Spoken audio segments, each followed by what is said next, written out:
Kalau kita bicara infrastruktur, tadi sudah disampaikan juga, alhamdulillah kita lihat banyak pembangunan infrastruktur besar di zaman pemerintahan sekarang ini. Kita ambil contoh pembangunan jalan, tadi juga disampaikan pembangunan jalan.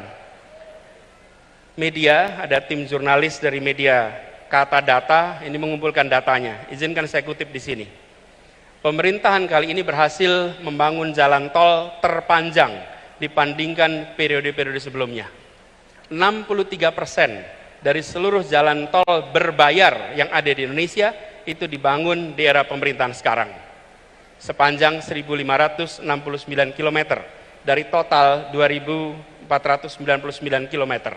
Itu adalah jalan berbayar. Sedangkan jalan yang tak berbayar, yang digunakan oleh semua secara gratis, yang menghubungkan mobilitas penduduk dari sudut-sudut desa ke perkotaan, yang membawa produk-produk pertanian, produk perkebunan, produk perikanan dari sentra-sentra tempat mereka dihasilkan ke wilayah-wilayah pasar, baik jalan nasional, jalan provinsi ataupun jalan kabupaten, terbangun 19.000 km di pemerintahan ini. Kalau coba saya bandingkan dengan pemerintahan 10 tahun yang lalu, di zaman Presiden Pak SBY, jalan tak berbayar yang dibangun adalah sepanjang 144.000 atau 7,5 kali lipat. Bila dibandingkan dengan jalan nasional, di pemerintahan ini membangun jalan nasional sepanjang 590 km. Di era 10 tahun sebelumnya 11.800 km. 20 kali lipat.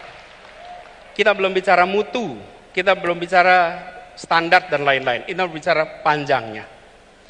Kedua infrastruktur ini jelas diperlukan sama-sama, tapi yang perlu kita perhatikan di sini adalah bahwa keberpihakan ketika bicara institusi ekonomi memberikan kesetaraan kesempatan kepada semuanya.